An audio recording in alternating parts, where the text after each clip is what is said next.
Pendengar Ria 897, saya akan mulakan kisah yang pertama pada tengah malam ini. Dan ingatlah, setiap kisah yang diketengahkan hanya satu hiburan saja. Tidak ada sesiapa yang boleh mengesahkan kebenarannya. Berikut ini adalah pengalaman seorang ibu. Mungkin sekarang ini hatinya dalam keresahan, hatinya dalam kerisauan, kebimbangan. Anak yang disayangi telah pun terlibat dalam satu kemalangan jalan raya. Dan katanya ibu ini pengalamannya cukup menyedihkan. Anak beliau dari seorang ibu yang ingin hanya dikenali sebagai Kak Wati, bukan nama sebenar. Tolong jangan sebutkan nama yang tertera di alamat email Casey. Jadi kata Kak Wati, seorang ibu yang bukan nama sebenar, berkongsi pengalaman anaknya yang telah pun terlibat dalam satu kemalangan jalan raya. Anaknya telah pun dikejarkan di hospital dan berada di hospital lebih kurang 2 bulan dalam keadaan tidak sedarkan diri, dalam keadaan koma. Seorang ibu hanya boleh berdoa dan mengharap yang terbaik. Akhirnya 2 bulan lebih kemudian anaknya mungkin telah pun dihidupkan kembali, disedarkan dari komanya. Beliau bersyukur kepada Ilahi, tetapi Casey, anak saya lumpuh. Seluruh anggota badan, hanya mata sahaja boleh bergerak. Makan, minum semua melalui tiub. Memang cukup menyedihkan. Peristiwa yang ingin saya ketengahkan ini setelah anak saya dipindahkan dari rumah sakit ataupun hospital pulang ke rumah. Dalam bilik anak saya Casey penuh sangat dengan pekakas-pekakas yang membantu anak saya. Antaranya pekakas tiub pemakan makan. Ada juga pekakas pam yang lain. Ada juga yang disebutkan sini banyak sangatlah, saya tak perlulah saya jelaskan yang lebih terperinci. Jadi anda bayangkan. Anak kepada Kak Wati bukan nama sebenar, dari hospital, koma selama 2 bulan lebih, kemudian telah pun dikejutkan daripada tidur yang lena. Bila dibangkit dari tidur, dapati anaknya tak boleh bergerak, hanya mata sahaja boleh bergerak. Ibu membawa anak pulang ke rumah. Dan inilah yang berlaku dalam rumah. Pendengar Ria 897, kita teruskan Misteri Jam 12. Nak, hati-hati.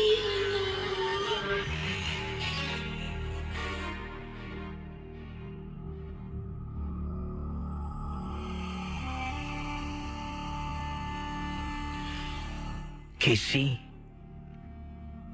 beberapa minggu anak dah bersama dengan saya dalam rumah. Setiap kali bila saya pandang anak, pada waktu-waktu tertentu, matanya akan terbeliak. Dan matanya akan kiri, kanan, atas, bawah. Dan dia akan beliakkan matanya sambil melihat saya seolah-olah nak beritahu sesuatu. Tetapi anak saya tidak boleh berkata-kata. Menyedihkan, Casey. Saya sebagai seorang ibu tak tahu apakah kemahuan dia. Tapi lazimnya perkara-perkara ini berlaku pada malam-malam tertentu bila saya seorang, suami tak ada di rumah. Dia akan mula membuat perkara sedemikian. Cuba Casey bayangkan. Anak saya yang tak boleh bergerak, dalam keadaan lumpuh seluruh anggota. Matanya saja boleh bergerak. Dia akan tengok kiri, tengok kanan, beliakkan matanya berkali-kali. Dan ini berterusan untuk beberapa minggu. Saya rasa macam saya ni ibu yang betul-betul tak guna. Sebab tak faham apa isyarat ataupun sesuatu yang nak diberitahu oleh anak.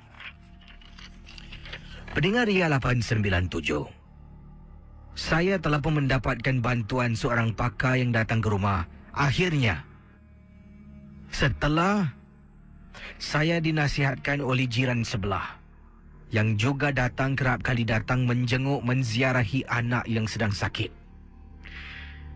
Saya jumpa dengan seorang pakar ini yang kemudian datang ke rumah dengan izin suami.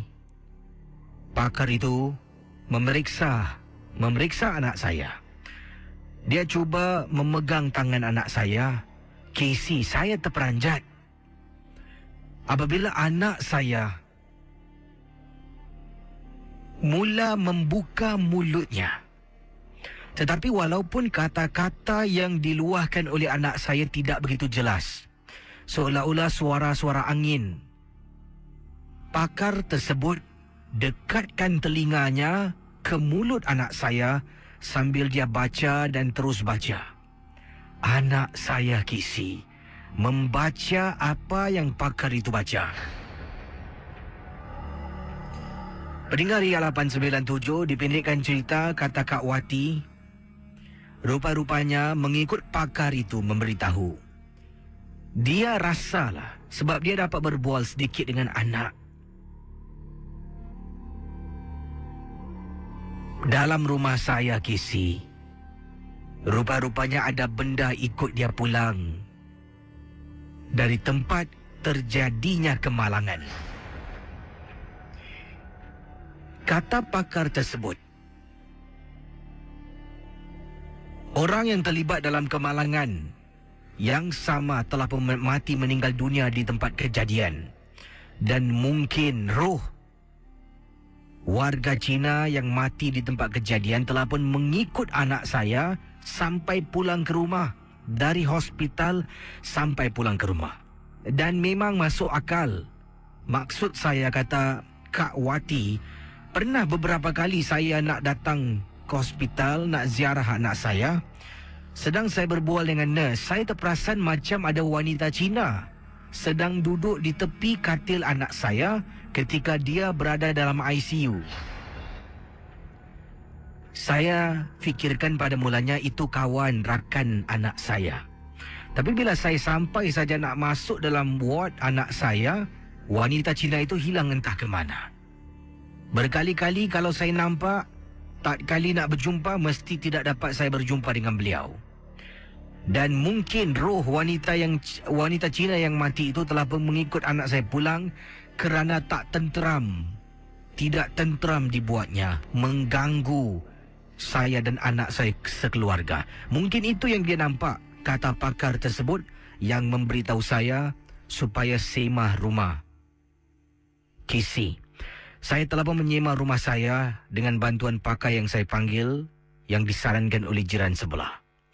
Sejak rumah disewa, anak saya tidak lagi mempunyai reaksi yang menakutkan. Mata terbeliak seolah-olah memberitahu saya sesuatu. Itulah pengalaman saya, Casey, peristiwa. Dan sekarang ini anak saya masih lagi terbaring di atas katil dan hanya tunggu masa untuk kembali ke rahmatullah. Terima kasih. Okey, kiriman-kiriman anda akan saya simak sebentar nanti. Yang ini daripada Azura, katanya, Casey cakap tadi tentang hotel. Saya dahulu pun ada pengalaman bila menginap di salah sebuah hotel di Malaysia. Pengalaman saya ni tidaklah seseram yang Casey ceritakan tadi, kata Azura. Saya pergi ke sana bukan seorang diri, dengan kawan baik saya. Kita berdua lah menginap di sebuah hotel. Dan apa yang berlaku waktu malam ni, teman saya ni dia memang geng tidur awal. Dia pukul 9 lebih, mata dia dah kuyu-kuyu, Casey. Nanti dia akan terus terlelap masuk di buai alam mimpi.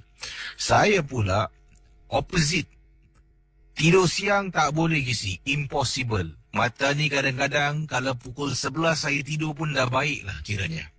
Selalunya kalau di rumah saya, pukul 12 lebih, pukul 1, barulah dapat lelapkan mata saya.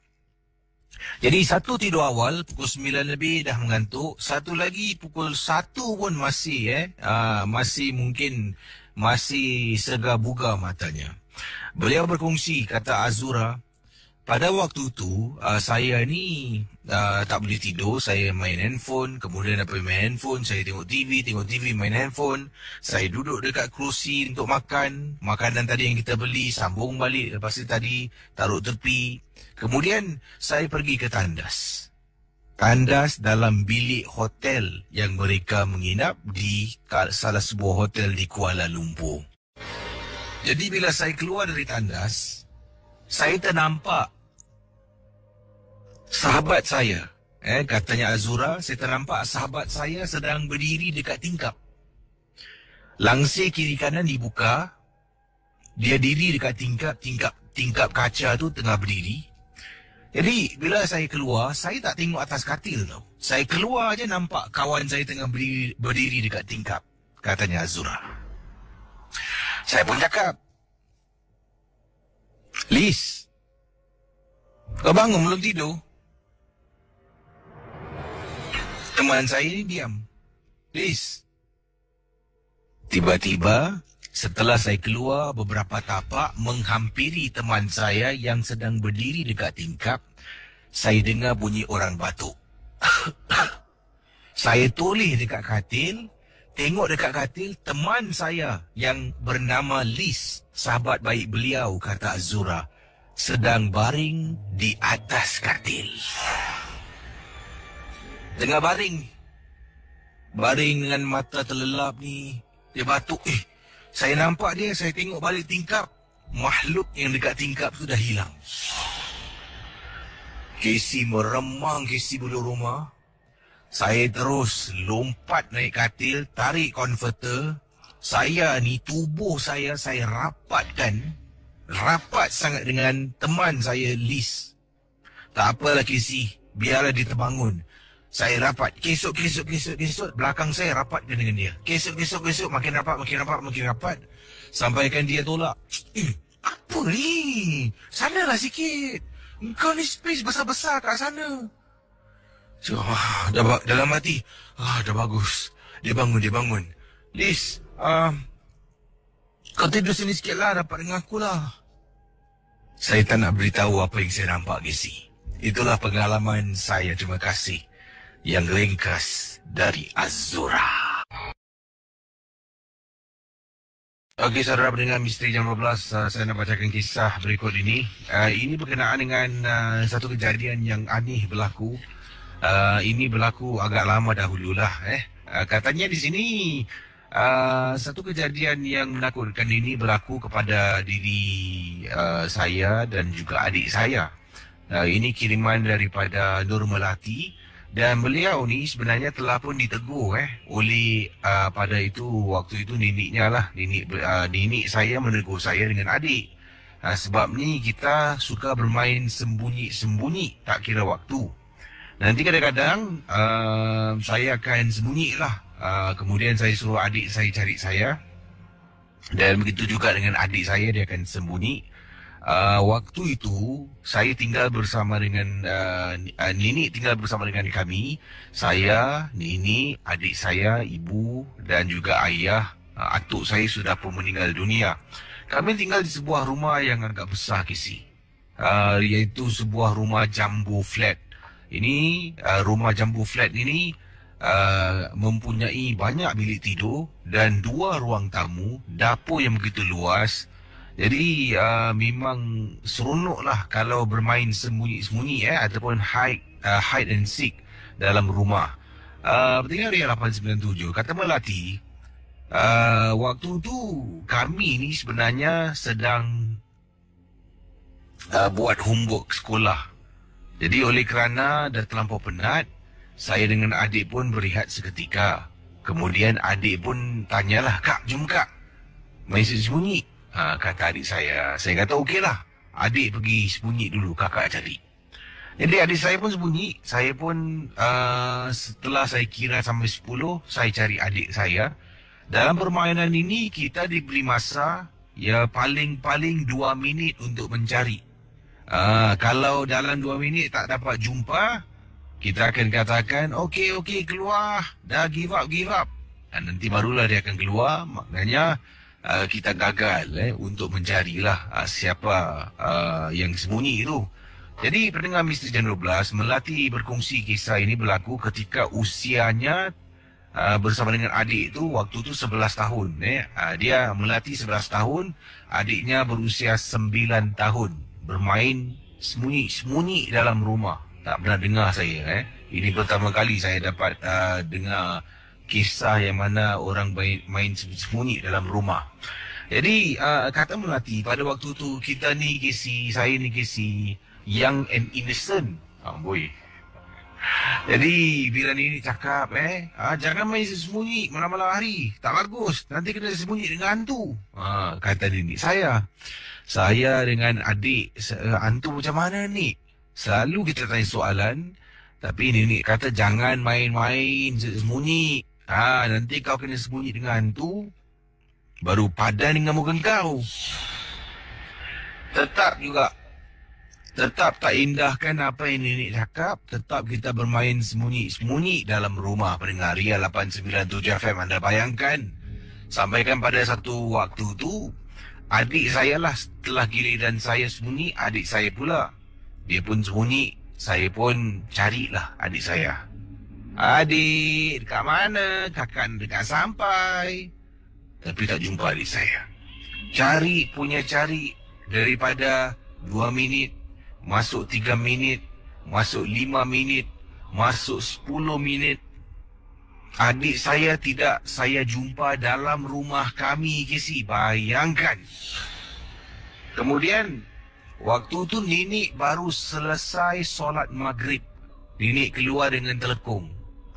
Ibu dengan ayah saya tidak ada di rumah. Mereka ada urusan keluar buat seketika. Nenek keluar dengan telekung dan Nenek marah. Melati, dah pukul berapa ni tak nak solat maghrib? Kata Nenek. Kemudian saya terdiam. Dalam hati, tolonglah Nenek. Janganlah tanya, mana adik? Ya ni, saya ambil wuduk.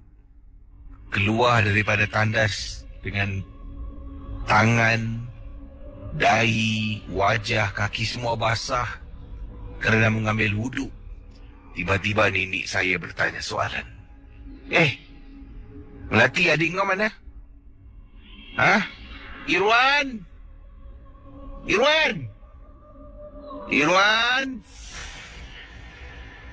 Melati, mana adik kau? Nenek tanya dengan nada suara yang agak marah. Pendengar Misteri Jam 12.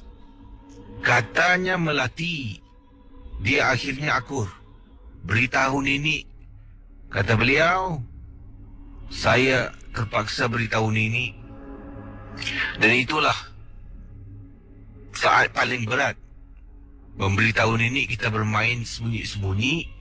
Bila tiba giliran untuk dia sembunyi, untuk adik saya sembunyi, saya tak dapat cari dia dan tak tahu ke mana adik saya menghilang. Selepas itu saya dengan Nenek mencari adik sambil memanggil-manggil nama, sambil memberitahu, okey, dah habis. Tak perlu lagi sembunyi lah. You menang. Ya, kakak kalah. Gitulah. Tapi tetap sama juga. Pendengar Misteri Jam 12, tak dapat cari adik dalam rumah. Mana yang disembunyi ni? Hebat betul budak ni. Dan akhirnya Nenek memberitahu. Kan Nenek dah cakap, jangan main sembunyi-sembunyi nak pada waktu maghrib. Banyak mata memandang.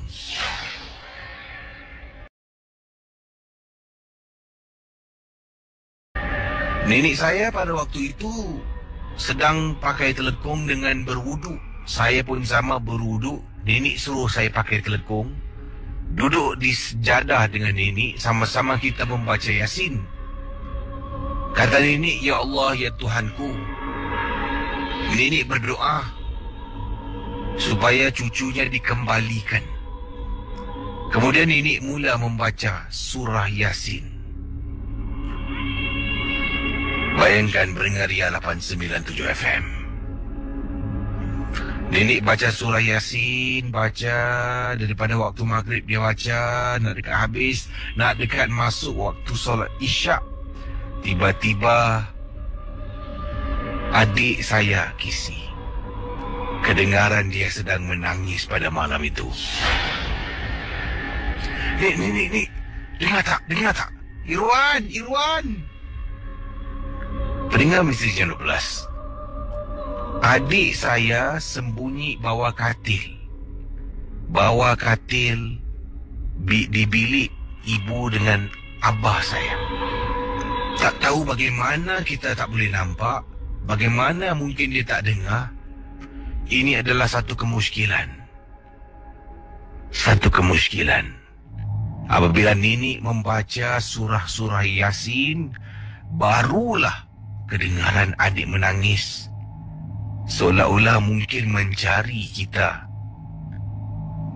Itulah kisah yang dikirimkan. Terima kasih. Dan selamat tengah malam. Ini kiriman daripada Del. Katanya waktu tu saya waktu tu saya berada di hospital dan saya ternampak seorang pesakit ni tengah duduk dekat visitors corner. Jadi di hospital beliau tak nak beritahu di mana hospital mana yang dia bertugas. Dekat hospital ni dia ada satu visitors corner yang mana tempat tu para mereka yang ziarah orang sakit ni boleh duduk lah. Dan juga pesakit-pesakit ni yang mana ada yang mempunyai ward, katil tapi tidak ada televisyen, tidak ada TV. Mereka semua akan keluar dan duduk dekat visitors corner ni untuk menonton TV. Jadi satu waktu tu saya sedang berjalan nak keluar dari ward, nak pergi ward sebelah untuk ambil sesuatu. Saya kena lalu visitors corner ni, yang mana TV ni sedang menyala dan saya ternampak seorang pesakit. Waktu tu agak dah lewat tau, dan memang tidak dibenarkan untuk menonton TV. Dan saya nampak dia, saya pun lalu, saya kata, makcik, tidur makcik, tak boleh tonton TV TV nak kena tutup ni. Kemudian saya lalulah pergi ward sebelah untuk ambil sesuatu, kata beliau. Patah balik tengok makcik tu dah tak ada. TV tu dimatikan. Jadi apa yang berlaku, saya pun pergilah letak barang dekat kaunter. Kemudian saya cari makcik tu, dia pun dah baring, dah balik ke atas katil, sedang tidur nyenyak di katilnya. Okeylah. Jadi makcik awal tadi dah duduk balik. Tapi kali kedua saya nak patah balik, nak ambil lagi barang sebab terlupa sesuatu. Saya keluar jalan. Kali ini TV tu mati, tidak dihidupkan. Tapi saya nampak makcik yang sama tengah duduk dekat kawasan visitors corner. Saya ni terpinga-pinga. Bukankah tadi sebelum saya tinggalkan ward saya nampak makcik tu tengah tidur dekat atas katil. Tiba-tiba bila jalan keluar, ternampak makcik yang sama sedang duduk dekat visitors corner dalam gelap. Saya jalan, ambil barang, patah balik. Seperti biasa makcik tu tak ada. Dan saya pun tak nak bertanya, tak nak menegur. Takut-takut kalau kita tegur, dia ikut kita balik, Casey. Kisah daripada Kak Sharifah dari Bedok North. Katanya, Assalamualaikum, Waalaikumsalam. Kisah ini berlaku dekat rumah kakak. Ini kejadian terjadi selepas arwah mak meninggal dunia. Kakak, suami, anak-anak tahu mak ada mengamalkan sejenis ilmu yang mana kita memang dah tak boleh nasihatkan dia. Bukan tak pernah, tapi itulah dah menjadi tabiat. Apa dia buat pun dia rasakan betul. Kesian melihat arwah mak hidup ditipu, bukan ditipu oleh manusia, tetapi ditipu oleh janji-janji iblis dan syaitan. Mak dalam rumah pada waktu malam, Casey, dia akan mengasapkan keris, katanya Kak Sharifah. Sebelum tu kakak nak beritahu, Sharifah ni bukan nama kakak yang sebenar. Kakak pun tak naklah tahu, tak naklah berkongsi aib keluarga, asalkan orang tak kenal dengan kakak. Jadi mak kakak ni ketika dia hidup, dia ada melakukan beberapa perkara yang kakak tak nak sentuh. Tetapi satu perkara yang mak suka lakukan adalah mengasapkan keris-keris. yang mak simpan. Setiap hari Khamis malam Jumaat, mak akan hidupkan tempat bara, letak kemenyan, keris tu akan diasap satu persatu. Dari yang kecil sampailah keris yang panjang. Dan akan arwah mak buat perkara berikut ini.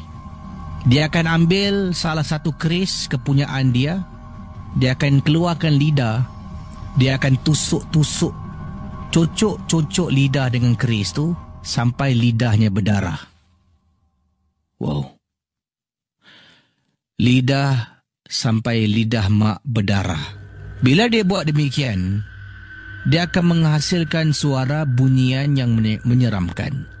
Jadi Kak Sharifah tidak beritahu bagaimana. Jadi anda bayangkan arwah mak dalam bilik, nanti asap kemenyan, dia ambil keris, dia menyangkung depan tempat bara kan. Ini contoh, saya pun tak tahulah kemungkinan. Seram Anda bayangkan arwah mak berbuat demikian, dia akan, dan darah akan menitis di atas keris-keris yang lain. Dipendekkan cerita pada kata Kak Sharifah, bukan nama sebenar. Arwah mak meninggal dunia dalam keadaan yang sukar. Tapi alhamdulillah akhirnya dapat dibantu dan dapat pergi. Tapi masalahnya, selepas mak meninggal, dalam rumah ni agak lain sedikit. Kakak dengan anak pernah nampak arwah mak dengan lidah panjang berdiri dekat ruang tamu. Kakak pernah mimpi arwah mak datang. Lidah terjelir keluar, dia bercakap, kakak tak dapat dengar apa dia cakap. Aku. Seolah-olah kedengaran macam Sharifah tolong aku, Sharifah tolong aku. Dalam mimpi kakak, arwah mak datang, lidah dia tak boleh bercakap. Apa mak? Saya tak dengar mak. Mak, saya tak dengar. Saya mampu bercakap dengan mak. Saya kata, mak saya tak dengar. Tapi lidah mak masih. Setiap kali mak cuba nak cakap, lidah lagi panjang. Aku. Wow. Dan akan saya terbangun. Astaghfirullahalazim. Mak. Itu yang berlaku. Saya nak tanya pendapat pandangan para pendengar Misteri Jam 12. Kenapa saya mimpi mak dalam keadaan sedemikian? Adakah benar saya dengar katanya Sharifah tolong aku, Sharifah tolong aku? Tapi setiap kali dia bercakap, lidahnya makin panjang dan akan membuat dia sukar untuk bercakap sampaikan saya tak faham apa yang mak saya katakan. Terima kasih kepada anda yang menonton, yang mendengar. Selamat tengah malam. Wow, jadi ada bayangkan mak, arwah mak Kak Sharifah. Kak Sharifah, terima kasih kerana sudah berkongsi. Benar ataupun tidak satu pengalaman yang ataupun cerita yang amat luar biasa sangat-sangat. Ketika hidup ni mungkin mak Kak Sharifah ni adalah seorang tukang ubat lah. Kemudian dia simpan keris, dia asapkan keris, dia tusuk lidah, darah tu menitis kena keris. Konon macam, mohon maaf kalau saya salah Kak Sharifah, mungkin kalau seperti beri makan kepada keris yang disimpan tu. Arwah meninggal dunia, agak sukar mengikut ceritanya. Akhirnya dapat mengembuskan nafas terakhir. Setiap penyewa akan pergi, dikebumikan, balik rumah. Beberapa malam tu anak dengan mak nampak lidah arwah mak, lidah panjang tengah berdiri dekat pintu dekat ruang tamu. Kemudian Kak Sharifah mimpi arwah mak cuba bercakap tapi tak boleh. Lidahnya. Wow.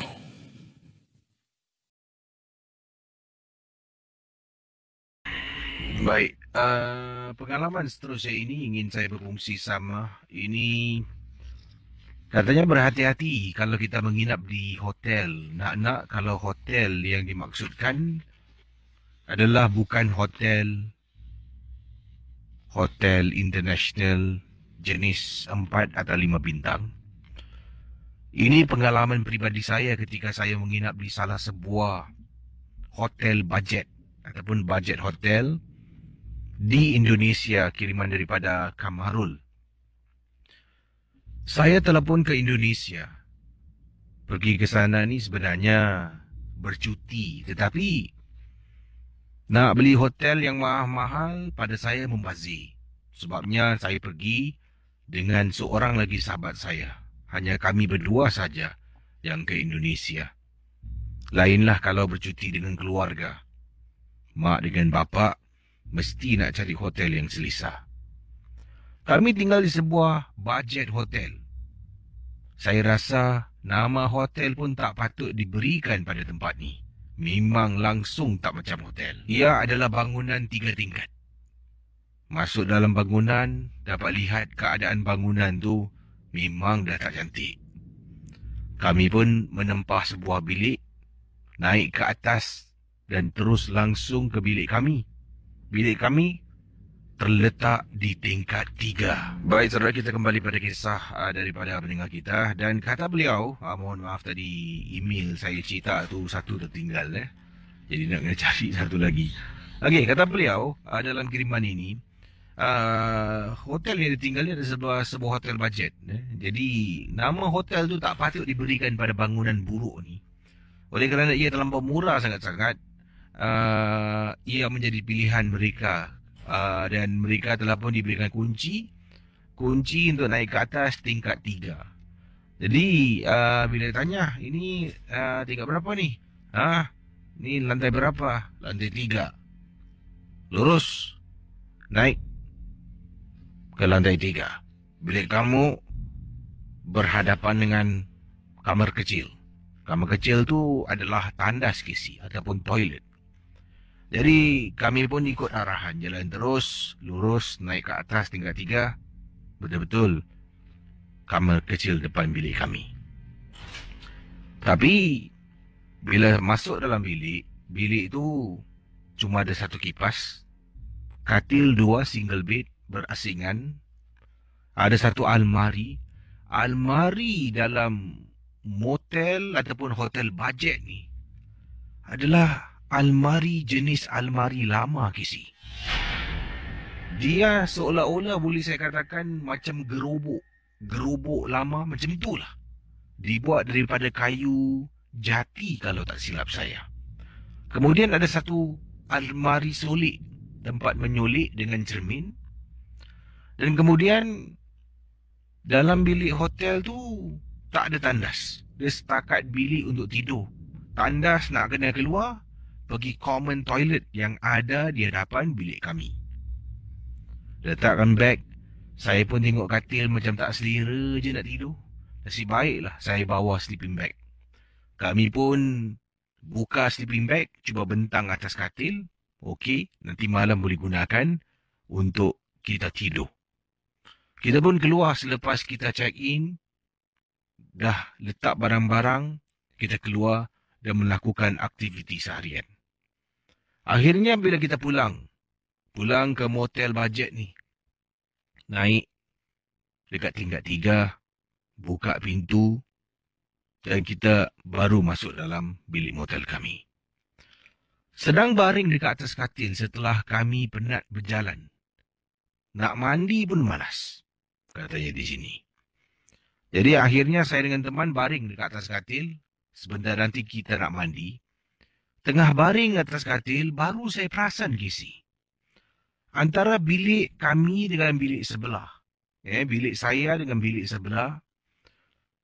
Ada tembok. Dipisahkan, diasingkan dengan tembok. Tembok ni dibuat daripada kayu. Jadi tembok ni dari bawah lantai, dia naik sampai nak dekat.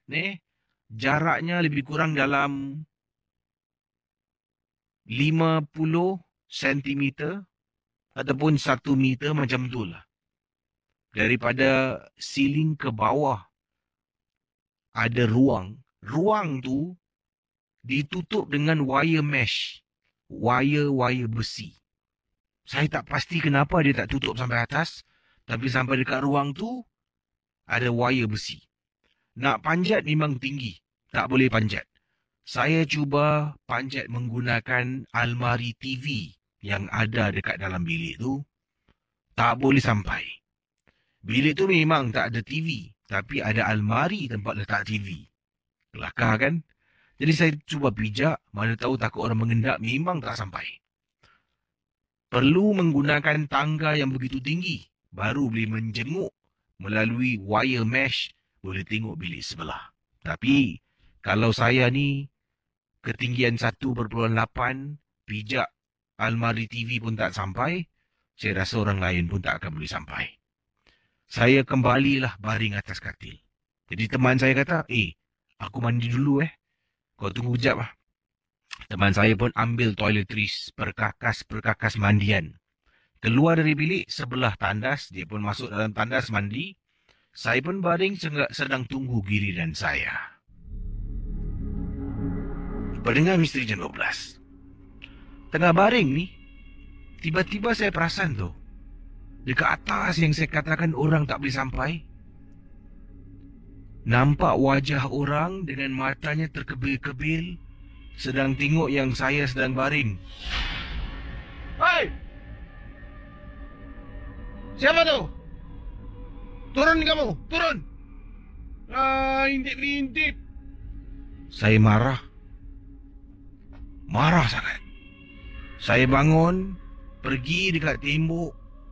Saya ketuk. Oi, turun kamu! Intip.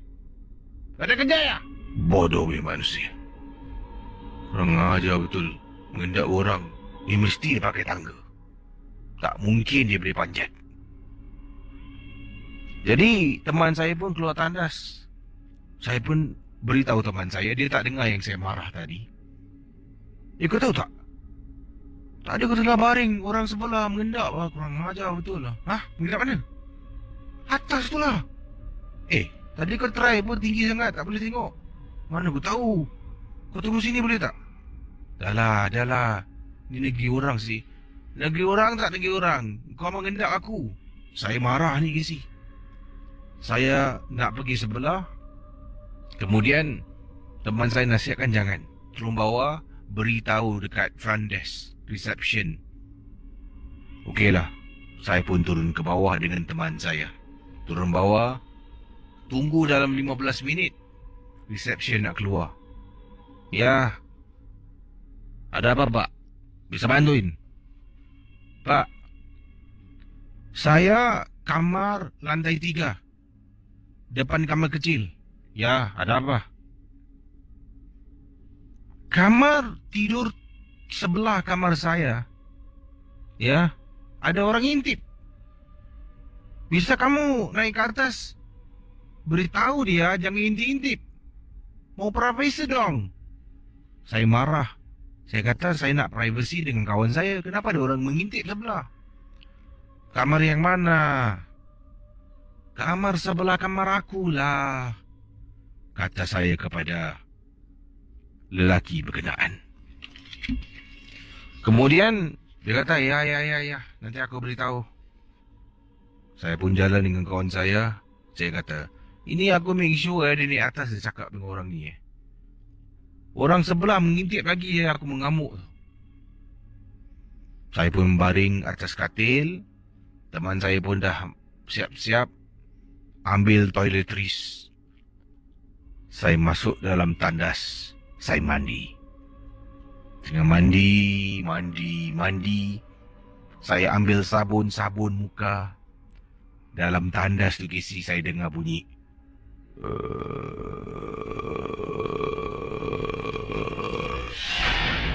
Walhal tandas tu tak ada orang lain boleh masuk kecuali saya. Sebab tandas tu memang untuk satu orang masuk.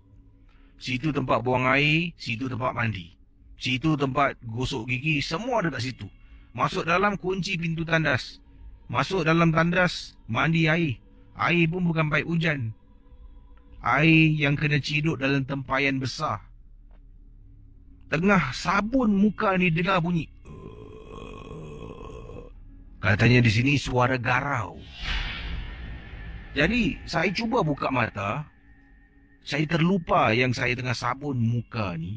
Buka mata, saya ternampak wajah yang sama yang panjat dekat atas. Sekarang ini berada betul-betul dekat atas juga. bahagian tandas yang saya sedang gunakan, Gizi. Jadi bila buka mata, rasa pedih dalam beberapa saat tutup balik.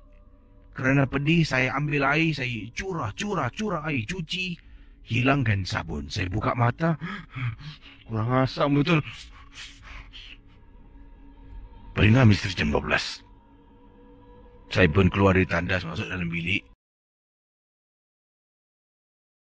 Teman saya,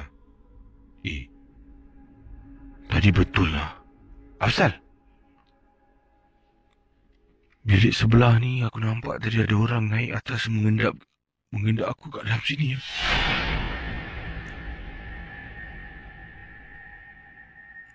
Dan saya kata pada teman saya, tadi aku tengah mandi pun aku nampak ada orang mengendap juga.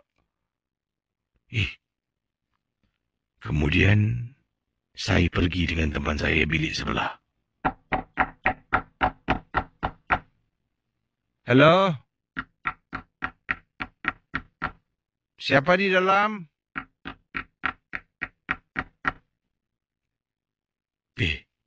Kau tengok bilik ni. Kenapa mangga dia dekat sini Pendengar misteri jam 12.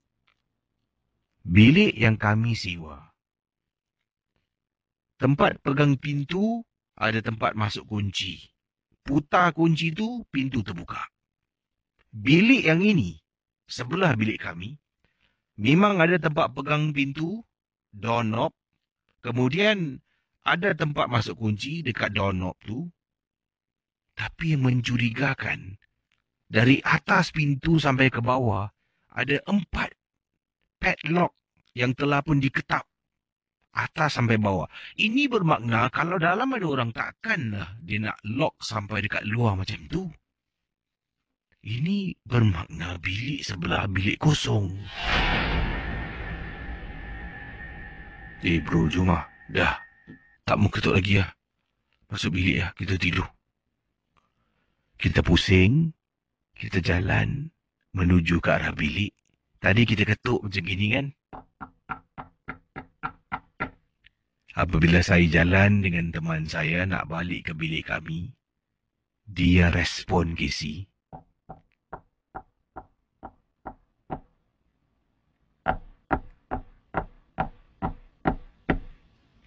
Bro, kau dengar tak? Kurang asam lah, bro. Dia nak ajak gurau lah. Masuk dalam, daripada kita baring dekat katil, bila kita baring memandang ke arah bahagian atas timbuk bilik sebelah dengan bilik kami, kita tukar. Kepala kita dekat kaki, kawasan kaki kita dekat tempat kepala.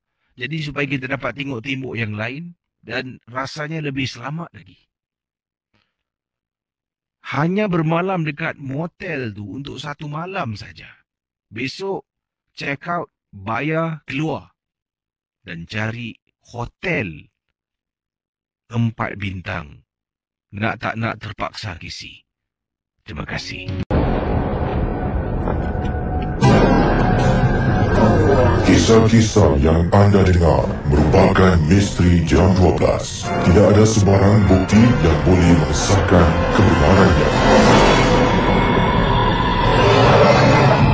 Baik, terima kasih kepada anda dan di sini kiriman daripada message yang dikirimkan melalui SMS. Saya jarang dapat SMS tapi ini antara SMS saya terima daripada Cik Mat Nuali, kata Assalamualaikum Gisim, Waalaikumsalam warahmatullahi taala wabarakatuh. Pengalaman yang saya nak ceritakan ini berlaku ketika saya naik lift pulang ke rumah. Saya ingat lagi, saya tu dah mengantuk sangat, kata Cik Muhammad Nuali. Sebagai seorang pemandu taksi ni, waktu bertugas ni ada kalanya kalau memandu seorang diri memang tak menentu. Jadi hari tu pada waktu pagi tu saya dah uruskan hal keluarga. Malam tu terpaksa keluar lah, hanya untuk setakat cari duit sewa, nak bayar duit sewa.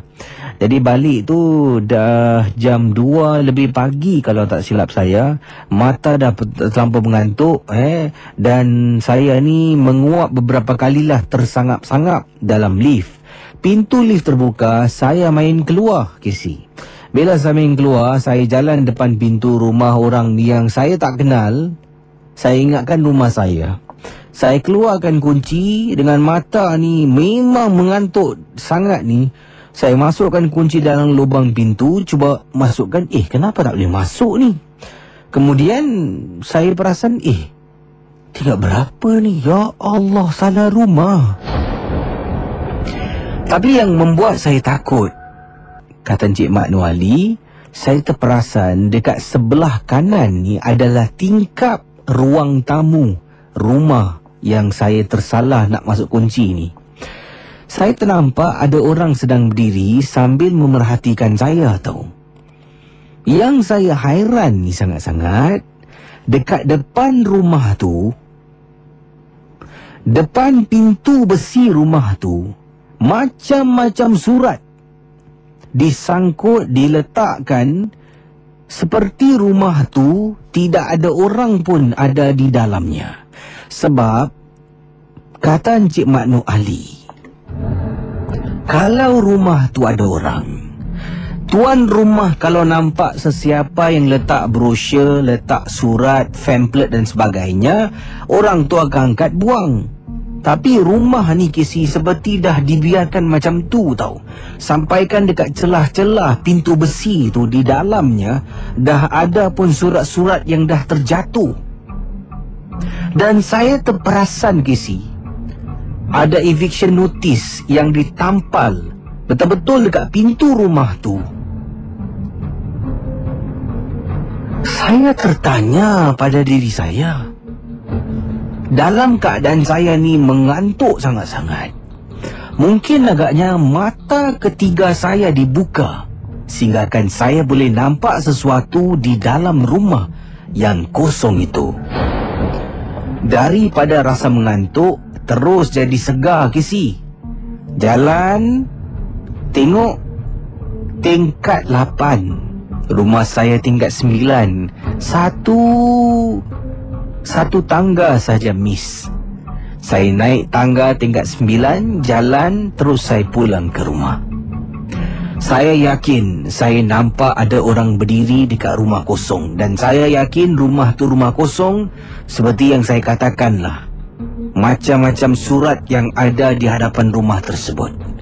Terima kasih dan selamat tengah malam Kisi.